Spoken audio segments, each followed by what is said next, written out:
Boyd Motorcycles kindly sponsoring this Super Motard field. Interesting race last time, spread out a little bit. The two Oliver boys kept each other honest, and we're looking for an increased better result from Mark White in this one. Oh, really?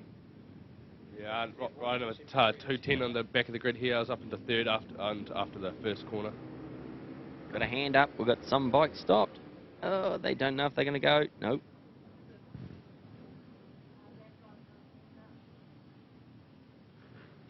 It's all ready to go now.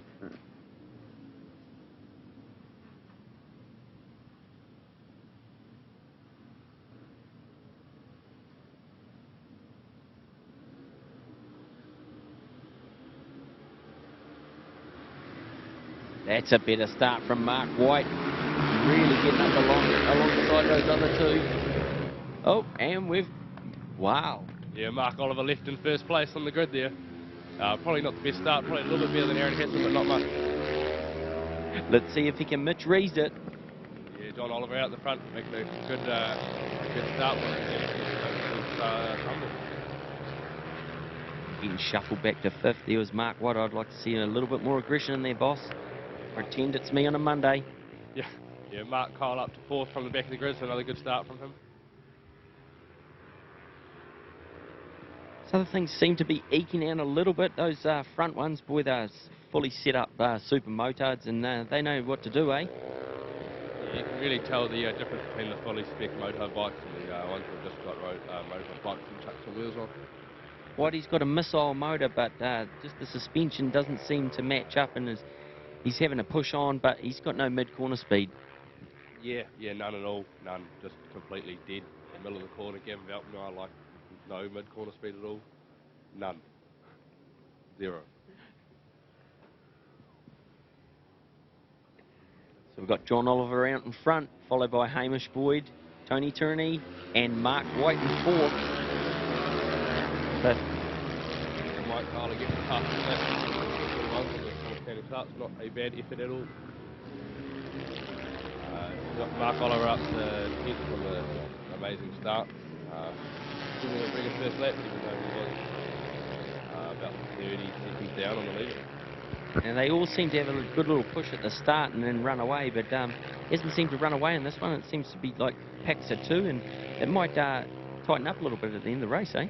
Yeah, it looks like they're all about to board the arc 2x2x2, but yep, we see how far Mark Oliver can get up this field. He's now up to ninth, so still some decent points, but yeah, the two at the front, John Oliver and Tony Herney from the Hamilton Motorcycle Club, are doing a great job of just keeping this race. Whitey in a turn 5 seems to be losing a little bit of drive then, eh? Maybe that standard suspension, that soft rear spring just seems to be pattering and stuff a little bit, and be a fair bit of patter out there on a cold day today, wouldn't there? Yeah, it's probably just the bike, you know, probably nothing else, just probably the bike. Yeah, as they come into the last corner, John Oliver's being totally hounded by Tony Herney, and then in contrast, Hamish Boyd, Mark Kyle right up his gate. And fastest lap of the race by Tony Herney in second, so you can see how hard he's pushing behind John Oliver. 16s, man, they're on the pace, eh? They're super motards, they seem to pedal along pretty good. Yeah, definitely doing a good job there. Cold temperatures, they used to slide the bike everywhere, there's pretty much motocross bikes. Car makes a bit of a upgrade from the mud they used to. They'll probably be happy to be out there at the moment. Giving out some of the boys on bigger bikes, but he's complaining and having to sulk. These guys are having a ball all the time. It seems to be pretty, they've just gone into pairs, haven't they? And Whitey's got some pressure that's going to come on him at the end of this race. Yeah, from Mike Kyle's been had a great couple of rides, and then old Hamish goes wide and lets Mark Kyle up the inside after his start from the rear of the grid, moved out to third, but Hamish not going to take it lying down and around the outside waffle into the end of the track right over there in the far left corner, and takes it back to third, so it was a great move there with John Oliver still holding on to the lead from Tony. And a special mention out there to Lockie Garland, my new flatmate, making his debut out there on his RM250 with the high-vis vest on, looking sharp, mate. Lucky I didn't have to wear that cardigan I bought for you. Yeah, anything Jared buys for you, I want to wear, eh? I found it in the bin at work, mate. Okay. Yeah, you might want to wear it. We're getting faster and faster, man. We're down to 15.9. Say they're quicker than you, Jacob.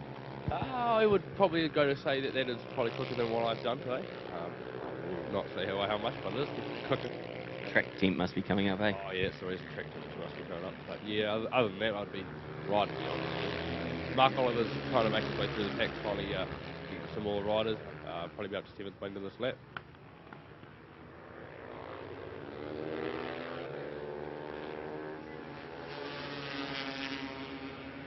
Just looking down there, my flatmate Lockie, I didn't realise I should have possibly taken the rim lock out of his rear wheel for him. You could see it going down the straight, just shuddering. He hasn't complained about it yet, though. Yeah, it's all good riders, never complain, never blame the bike. The rear wheel's not there, just don't blame the bike. Yeah, still a great battle here between John Oliver and Tony Herney with 2 laps to go and they're across the line this time. Tony's making a real race and just into the 19s, a real improvement from his qualifying time. Definitely, they all seem to be improving and the lap times are showing that. And we thought Mark White might be right in there for a win, but boy, these boys have stepped it up and they've got some good gear. Yep, Mark White, to show the calibre of this race, Mark White was at the front for the last one. Back then, and now they're into the old 15s, which is leaving him a little bit behind. Definite improvement in this one. Yeah, 18s is a good winter series time, isn't it?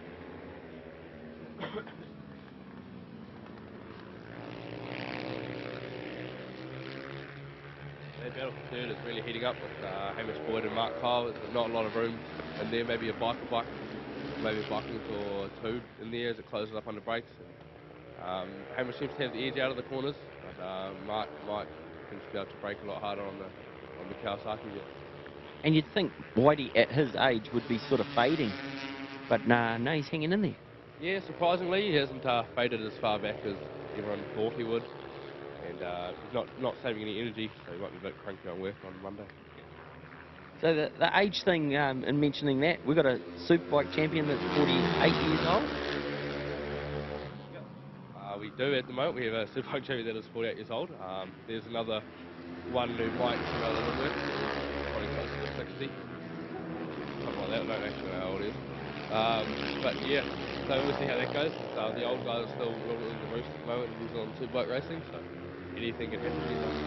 So age doesn't seem to matter at all, does it? It's all what you got upstairs, mate. And those two boys, Stroudy and Tony, have been around. They were my heroes when I was a little fella, and I'm only young still.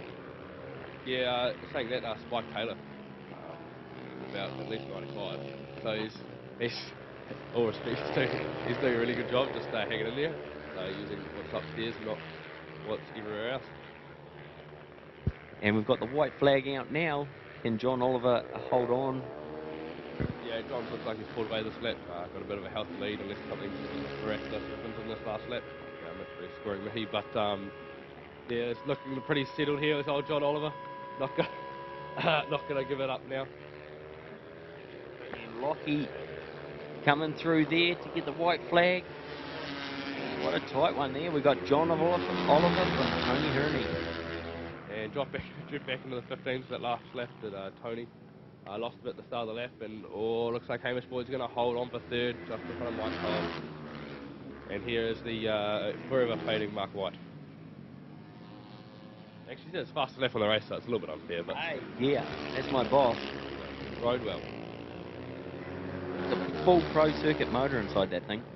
Yeah, so he is cheating, but everyone else is riding well as well.